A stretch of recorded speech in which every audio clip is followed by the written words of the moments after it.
Hey everybody, Josh Sigurdson of World Alternative Media here, and of course I'm joined by John Sneisen, economic analyst here at WHAM, and I'm really excited for who we are about to speak with. He's someone that we've been wanting to talk to for quite some time now, and now our guest today is Rob Kirby, who has had an extremely impressive career, to say the least, and there's so much to talk about, as big banks are being caught rigging prices, all while the central banks print fiat money out of thin air and create perpetual debt and inflation that in turn is creating a world of debt slaves. At risk of missing anything important, without further ado, I'll pass it over to Mr. Kirby and let him explain to the viewers a bit about his career and how he came to learn about the gold conspiracy that is becoming more and more obvious to the public. Thank you for joining us, and you have the floor, Mr. Kirby. Well, thanks very much for that. Pleasure being with you. I guess plunging right into it. My background is academically an economics degree at York University, and I graduated there in the early 80s, and I went to work on Bay Street for an interdealer broker in foreign exchange, and after a short stint in foreign exchange, I was involved in as a broker of Eurodollar, first Canadian money market product, then US dollar money market product, which included Eurodollar deposits, and then US dollar interest rate derivatives, both FRAs and interest rate swaps. And and then I was engaged in opening a bond desk at our firm, which at the time was called Prevon. Prevon has subsequently gone on to merge with another firm, Tullett, which used to be, in my days, a competitor. And now the two companies have joined to become Tullett Prevon, and they're part of a much bigger financial group called ICAP, which is, I'm not actually sure whether ICAP is New York or British-based. Very likely is British-based, but they have big operations in New York, big operations in London, big operations in the Far East, and an office here as well in Canada, in Toronto. So it was my working with interest rate derivatives that has given me insight into what they're being used for today, because interest rate derivatives, namely the FRAs and the interest rate swaps, have been used by officialdom to manage and actually force interest rates to the mat where they are now. And my understanding of how these instruments settle and how these instruments trade, and also understanding that they are in fact credit instruments, gave me sort of foresight into what was happening with them back in the financial crisis days, years 2006 to 2008, in the aftermath of first Bear Stearns collapse, and then subsequently the Lehman debacle. Sorry, any questions there? Well, yeah. How did you come to learn about this kind of conspiracy? It's kind of an international conspiracy, because we've seen with Deutsche Bank, we've seen with Scotiabank here in Canada, their silver price rigging and their gold price rigging, and we know that this is part of their agenda. What do you think they are up to, and how did you learn about all of this? Well, the real shame of all this, to begin with, you mentioned in reference, I think, a recent admissions on the part of Deutsche Bank that they were engaged in rigging the price of silver and the price of gold, and there were other institutions named in that admission. Specifically singled out were Bank of Nova Scotia, Union Bank of Switzerland, and Hong Kong Shanghai Banking Corporation. And I would just like to, maybe before we get caught up in those names, throw this out for your listening audience. Price rigging or suppression of the price of precious metals is, at least from my view and my research, is a U.S. government-led operation. It is the U.S. Treasury and specifically within the U.S. Treasury, there is a very secretive arm of the Treasury called the Exchange Stabilization Fund, or the ESF. The ESF was created by an act of Congress in 1934. Its job is to protect and empower the U.S. dollar hegemon to keep the dollar as the world's reserve currency. And the ESF was seeded back in 1934 with the proceeds of the U.S. government seizure of U.S. citizens' gold. And then after they seized it all, and when I say seized, they made everyone turn in their gold in America, and they gave them fiat money for it. And then 6 months later, they revalued that gold up. That created a $2 or $3 billion windfall, which in 1934, $2 or $3 billion was an enormous amount of money. Oh, yeah. And made them overnight, or this clump of money, which they seeded the ESF with, overnight made the Exchange Stabilization Fund the most powerful financial entity on the planet. And the ESF is engaged in all markets, and the ESF operates above any oversight from Congress. Everything they do is basically considered to be an act of national security, so there are no questions. They're not subject to laws. They're not subject to anything. And it's operated at the discretion of the Secretary of the Treasury in the United States, in conjunction with the basically with the president. So this is a very dark entity. They do not publish financials.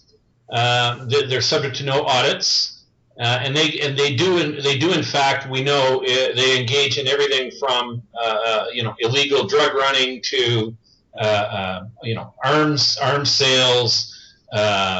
These are the same guys between things behind things like Operation Fast and Furious, yes. Where they were running. These are the implementers. These are the guys that manage the dark budget of the United States. Like the day before 9/11, for instance, Donald Rumsfeld stated to the press that the Pentagon had something in the magnitude of $2 trillion in spending they couldn't account for. The ESF is where that money goes, and where it gets deployed, and where they make decisions on where to deploy it. So when vast sums of money disappear in the United States, it's usually the work of the ESF. And I would just like to point out to your listeners that if they want to know more about the Exchange Stabilization Fund, they want to go to a website called marketskeptics.com. Marketskeptics.com was created by a chap. His name is Eric D. Carbonell, and on the homepage of his website, if you go to the right-hand margin, you will see a link to a YouTube series. And I believe the heading is Something I've Been Afraid to Blog About, and it's an expose, a 5-part YouTube expose on the Exchange Stabilization Fund. And Eric de Carbonell is probably well qualified to make comments about this, because his grandfather, or it was either his grandfather or great-grandfather, was Frank Vanderlip. And Frank Vanderlip was one of the original framers of the Federal Reserve Act back in 1913. He was one of the original Jekyll Island participants, where the U.S. Central Bank was conjured up in secret. So I would advise everybody watch that series on the ESF. I've watched it maybe a dozen times, and I do pull something new out of it every time I watch it. It's extremely rich in content and information. I'm glad you brought up the ESF because many of our viewers in marketing this interview today brought that up, because we have many viewers that do watch your work and have paid attention to you for several years now, and that is a subject that's becoming more prevalent than ever before, and more people are becoming more aware of it. And I also, like, we're going to go into the gold conspiracy from a few different angles here today, but I wanted to start with this. And now, silver and gold have intrinsic preserved value which has lasted throughout history. Now, of course, recently, Canada sold off nearly all of its gold. Mr. Kirby, what is the government and the central bank trying to do here? Anyone with knowledge of gold knows that this is absolute insanity. Well, there's a story behind Canada selling its gold, because that was instituted or first initiated in the 1980s under the Mulroney government, and then subsequently the job was finished after the Mulroney government fell. And it was Jean Chrétien as finance minister that sort of completed the job of dishoarding of Canada's. Initially, back in the early 80s, we had 660 metric tons of sovereign gold in Canada, and it's all but gone, other than peanuts, like to make gold maples from. And I've actually written about this, I believe, back in 2006. If you Google Rob Kirby and Moscow on the Hudson, you will find an article that I wrote in 2006. Mm-hmm. And it explains how Canadian gold was basically used to crash the price of bullion in the international markets. And the rationale back then was that selling the price of gold down and selling concurrently with selling the price of crude oil down with the cooperation of the Saudis really hurt Russian finances and precipitated the collapse of the Soviet Union. And the article that I wrote in 2006, Moscow on the Hudson, it sort of highlights that. And to be fair, the work that I produced on that topic was inspired by probably an even better article written by Ed Steer, who's a GATA director, and Ed lives in Edmonton, and he writes a very good daily blog, a subscription service, and he wrote an article called "When Irish Eyes Are Smiling." And Ed Steer, S-T-E-E-R, and When Irish Eyes Are Smiling, I would also recommend people Google that and read his brilliant essay on the same topic. It's very important that people understand just what kind of dubious activity goes on behind the curtain where precious metals are concerned.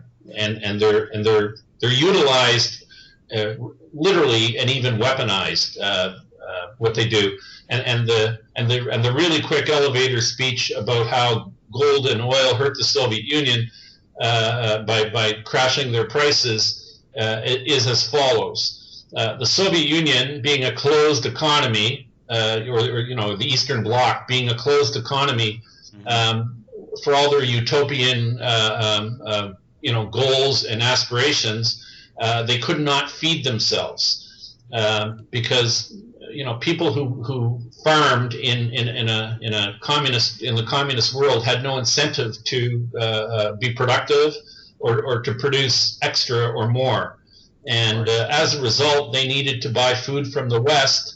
And to buy food from the West, they only had two things that the West would consider buying, and that was crude oil and gold bullion. And with the energy crisis earlier in the 80s that drove the price of crude oil up, and with gold going up dramatically in the late 70s and into 1980 to $800, if people have memories that big. This high prices, or relatively high prices for crude and for gold, were like a windfall for the Soviet Union, and made their financial lives quite comfortable. And by crashing the price of crude oil and gold bullion, it was sort of like taking away their allowance and made things very difficult for them to compete with Reagan's Star Wars, where America basically spent the Soviet Union into the ground. And when the Soviet Union tried to keep up, it basically busted their wallet, and it basically led to the breakup of the Soviet Union. Absolutely. And we are going to get into the more globalist perspective here right away regarding gold. But since we have been talking about the Bank of Canada as well, John, you have a question about the insolvency. Yeah, actually, right before we get into that question, I've studied also after the gold started inching up in 2001 before the big IT and NASDAQ boom. Also, what I saw, and I study also the Norwegian Central Bank and what they did. One of our finance ministers, he attended the Bilderberg meeting, and then I think it was back in 2000, 2001, and right after that, he sold off all of Norway's gold. But then I went to gold.org to look at all the gold holdings during that time, and you could basically see the central bank selling off gold. In my point of view, I'm thinking that they tried to manipulate down the gold price in order for it to not rise, because that's when it really started taking off again, I believe, if I'm correct or not. Do you agree on that, Rob? Yeah. Well, listen, the gold world started to get very muddied, or the picture on gold started to get very muddied. I'm going to say, from an official standpoint, when Robert Rubin and his sidekick Lawrence Summers came to work in Washington, D.C. as the Treasury Secretary and Assistant Treasury Secretary in the Clintonista first administration back in 1994, and it was actually 92. Anyway, the arrival of these two gentlemen on the scene basically signified a new period of gold price management, because there was a dedicated commitment on the part of Clinton, because the U.S. economy at the time was faltering.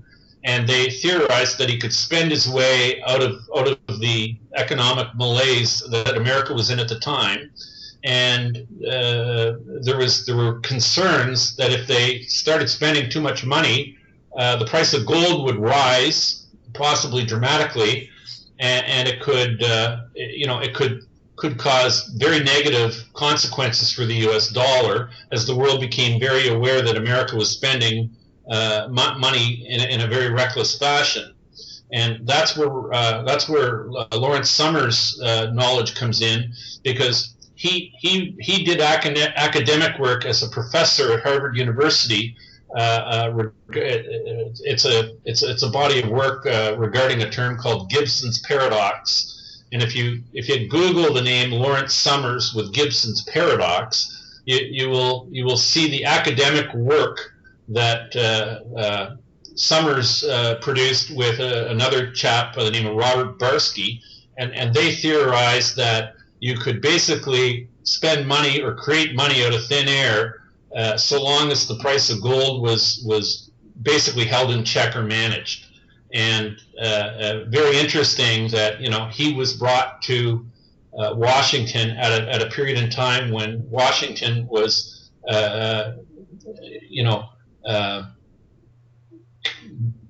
committing to spend way more money than they ever had and run bigger deficits than they ever had.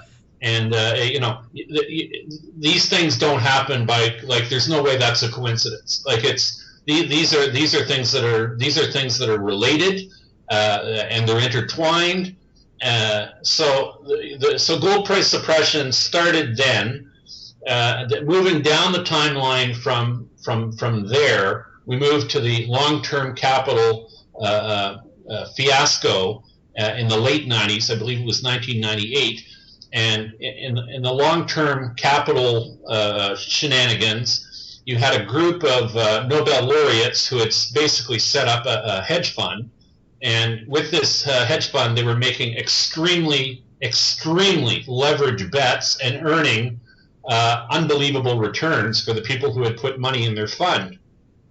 Well, lo and behold, in 1998, we had the Bank of Italy with a finance minister by the name of Mario Draghi, and interesting. And the Bank of Italy was borderline whether they qualified financially for under Maastricht Treaty guidelines, whether they were going to qualify for the euro. And so Draghi, as the Italian finance minister, listened to his financial advisors, Goldman Sachs, and Goldman Sachs said, "Well, you have a stagnant asset in your national sovereign reserves, namely gold, and if you lease some of that gold, the proceeds. You see, when gold is leased by sovereigns, typically what happens, the gold gets sold into the market." And it raises cash balances, and then the cash balances are used to invest or to undertake some reason or method of spending. So, sure. But in the case of Italy, it was postulated, well, if you lease some of your gold, you'll get the proceeds, the cash proceeds from the sale, and then those proceeds we can invest them with long-term capital management. And you'll earn unbelievable returns, and that'll help your finances and get you over the hump and make you good for the euro, to qualify for the euro. And so what happened was long-term capital, the guys that couldn't miss, they made a huge leverage bet on Russian bonds. Russia defaulted on the bonds, and then long-term capital was insolvent.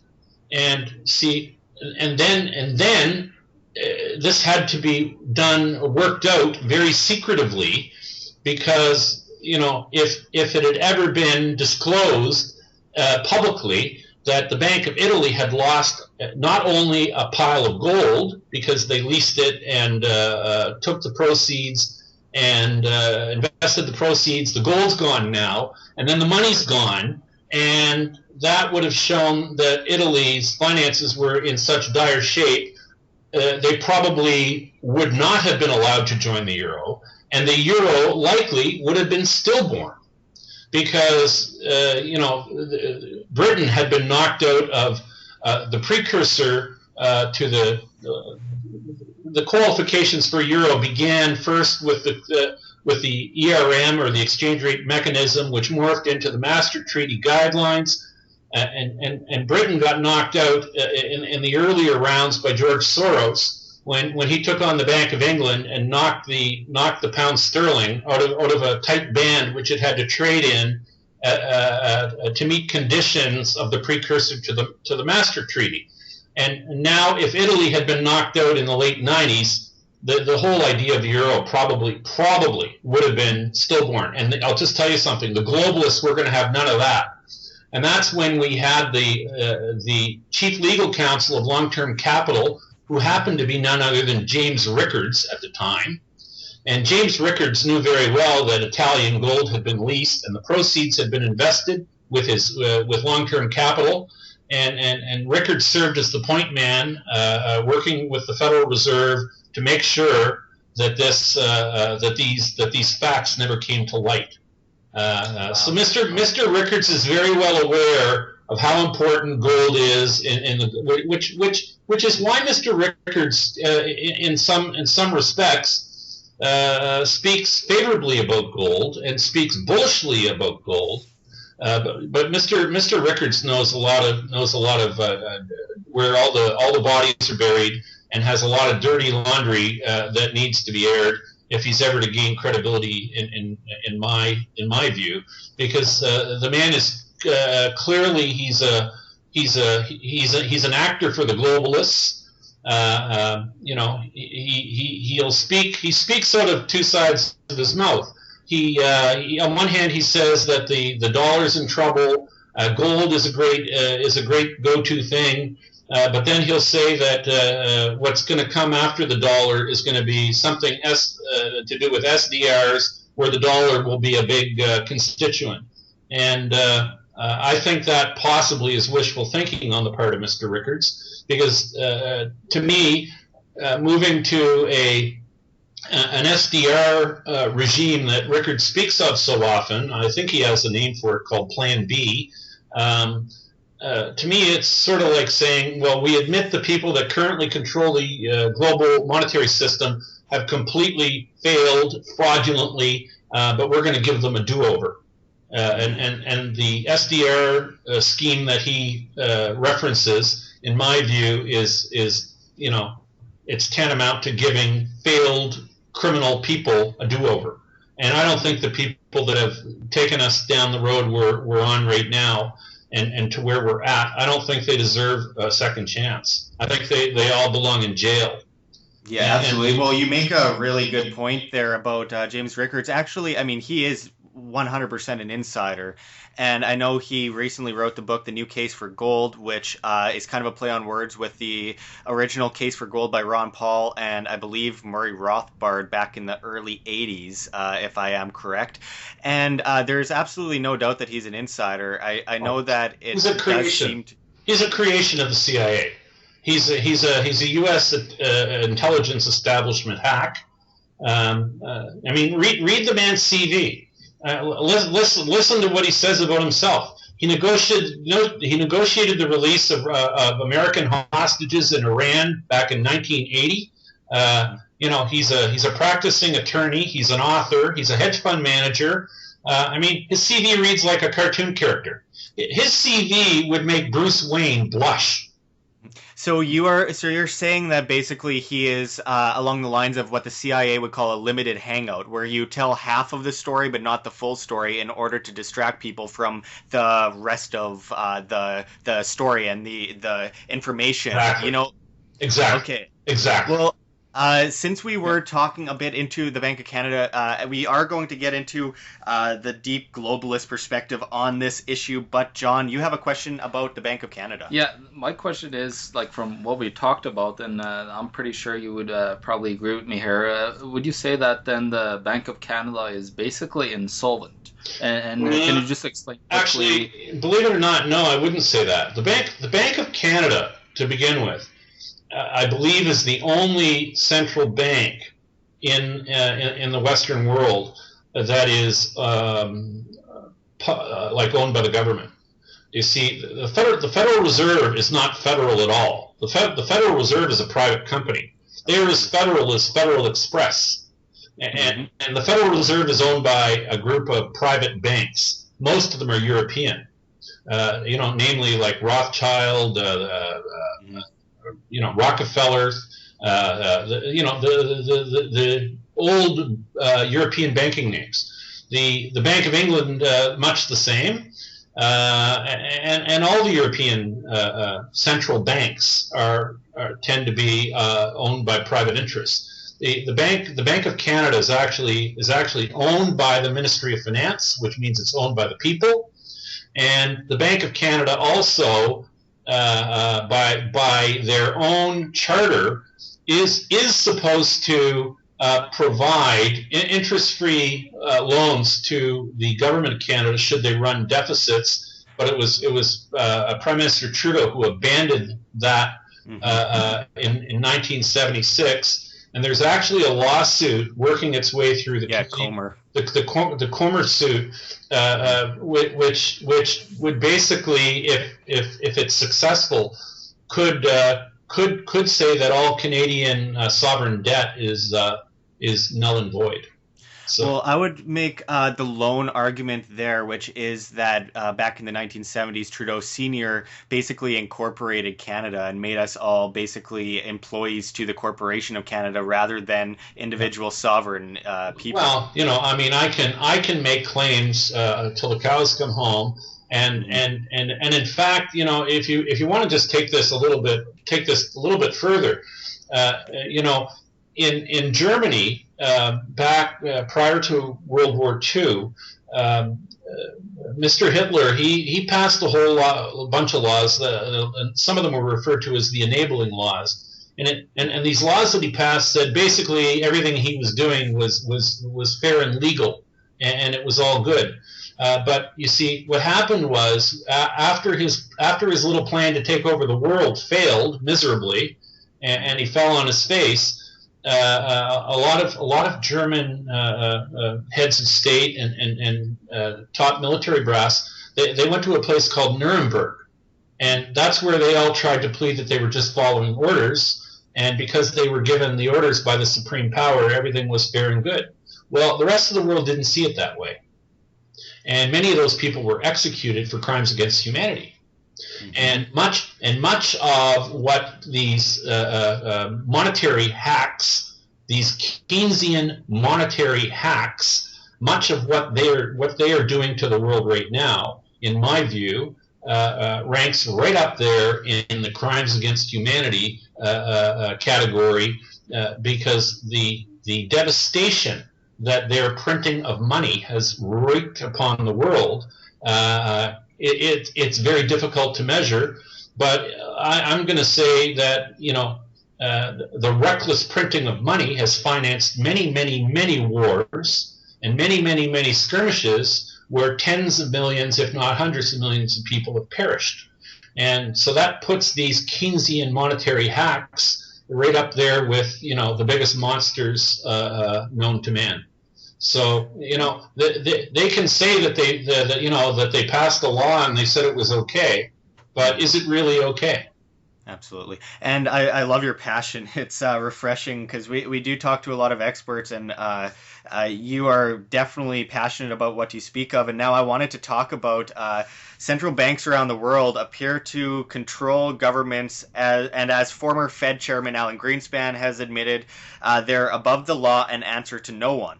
But who do you think controls the show on a global scale? Some say international shadow banks, some theorize the Rothschild family. There are a lot of theories because there's no doubt the central banks are globally connected and have similar ideas on how to create debt enslavement as people are paying taxes towards paying off the interest on the debt. And why or who or what do you think controls the show? Well, the show, in my estimation, is controlled by a group of elitists known as the globalists, and the globalists are the globalists have many masks. Some people would call them possibly the Bilderbergers. Some people would refer to them as the Trilateral Commission. Some people would say that it's largely made up of the group that would be the Council on Foreign Relations. Mm-hmm. Some people say it's Rothschilds, Rockefeller. There's no doubt in my mind that the Rothschilds and Rockefellers and maybe the Dutch royal family, along with the British royal family, are probably major actors and players in that group. Absolutely, they're all cousins as it is. Sure, and they've all intermarried, and the gene pool isn't too deep when you're talking about some of the real staunch mainline globalists. Yeah. And these people have goals for the world. These people seek to have one world government. These people seek to have one world currency, most likely a digital currency that they can create at will. And these people also seek a one world religion, namely the worship of state itself. These people are anti all mainline religions, and you can actually watch their their programs of divide and conquer being put in place regarding religion, where they pit the Islamists against the Christians, and Jews against Palestinians. It's a program of divide and conquer, whether it's black against white by inciting racial division, as they have in Ferguson, Missouri. It was a lot of George Soros money that fomented the clashes against law enforcement. But I mean, it's a rerun or a broken record playing of divide and conquer tactics being used basically in all circumstances. This is globalist play number one. It's like the number one thing in their playbook. And you are, since you got into this, I wasn't gonna just go right into it, but I'm glad you brought all these things up because you mentioned before Donald Rumsfeld and what he had said the day before 9/11, and there are a lot of theories out there that there was a lot of gold at the bottom of the World Trade Centers, and now. I don't want to get too much into theorizing when there's so much conspiracy fact out there, but what do you think of that, and what do you think that leads to? But listen, it's not a theory. You know, there was an enormous amount of gold at the bottom of the World Trade Center, which was disappeared when they dug through the rubble. Okay, so the gold disappeared. You know, it's not a story that was covered widely in the mainstream, and gee, I wonder why. It's also interesting to know that as we said, Rumsfeld on 9/10 said that $2 trillion worth of money was missing or couldn't be accounted for in Pentagon spending, and lo and behold, the exact spot where the alleged plane ran into the Pentagon, which is I think it's referred to as the world's biggest building. It crashed into the spot where all the records were regarding the money. So now the $2 trillion we can never know. We never know. We will never know where it went because all the records pertaining to spending. That's exactly where the plane hit. And so I guess the Muslim terrorist who was flying the plane, doing acrobatic aerial maneuvers in a wide-body jet, that experienced pilots that I know have claimed they can't even do. He got lucky and hit the exact spot where all the records were, where the trillions are missing. And interestingly enough, it's one of the most monitored areas of all the United States, more cameras than anywhere else. But there's only one frame of one video that shows a plane that you can't even find any wreckage of in the building. And on top of that, I've spoken to many expert pilots myself, and it's none of them, not a single one of them said it's possible because even the most experienced pilot cannot do it. But I don't want to get too far out of the topic at hand, but actually talking about 9/11, and I also got a theory, and I want to confirm this with you, Rob Kirby, was that remember the $10,000 capital control that they implemented? I've seen this all over the world in different countries. Was that implemented around that, like after the aftermath of 9/11? I can't speak to that. I'm just not knowledgeable to know whether that was that or no. I don't know. Yeah, no worries at all. I also have a second question about the United States and China and kind of the death battle where China is trying to get gold and keep the gold price down while the United States is afraid of inflating the dollar. So China would just sell off all their treasuries. Do you believe like the U.S. and China are actually talking together, getting into the conspiracies with the big United States and all of its people that work for controlling the world, and especially the rise kind of China?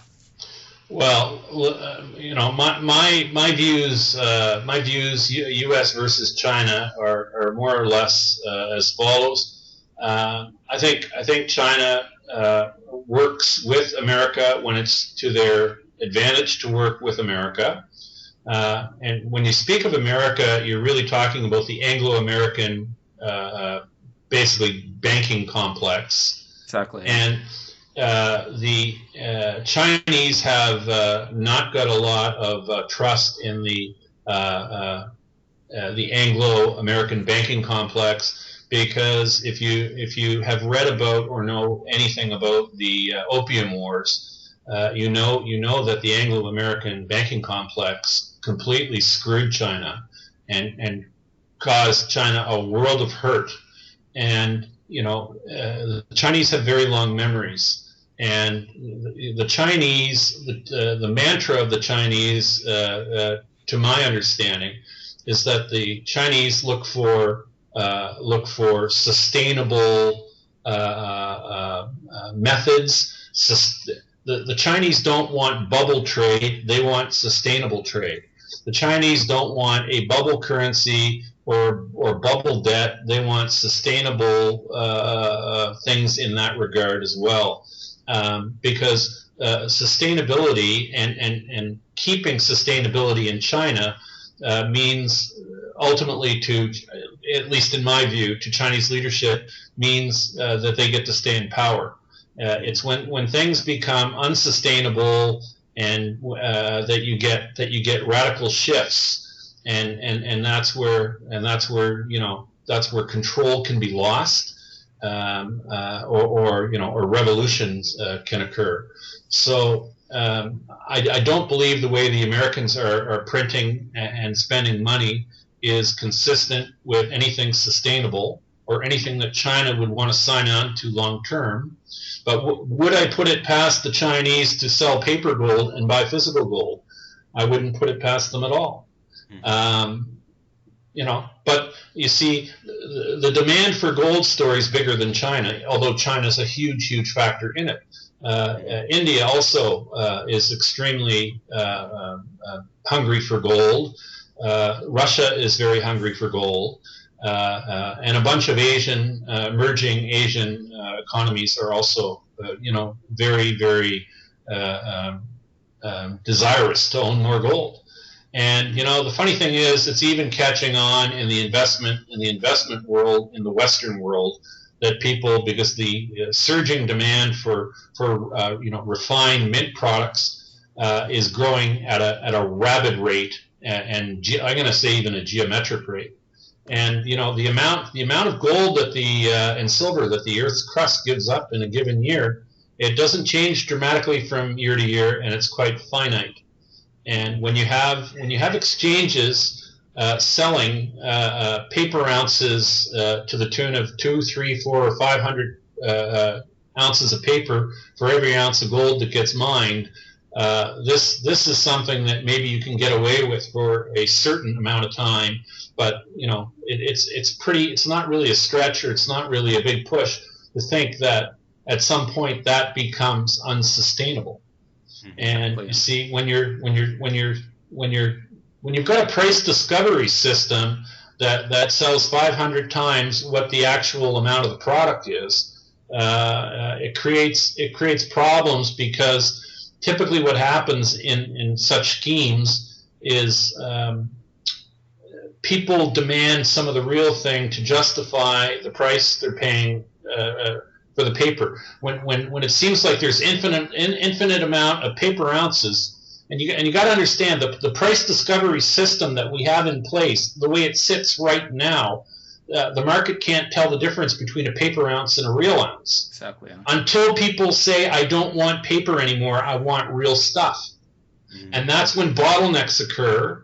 And it's been explained many times. Turd Ferguson explained it really, really well in an interview a few months ago. He said it's like people playing musical chairs, where you've got 300 people circling one chair, and the music's playing.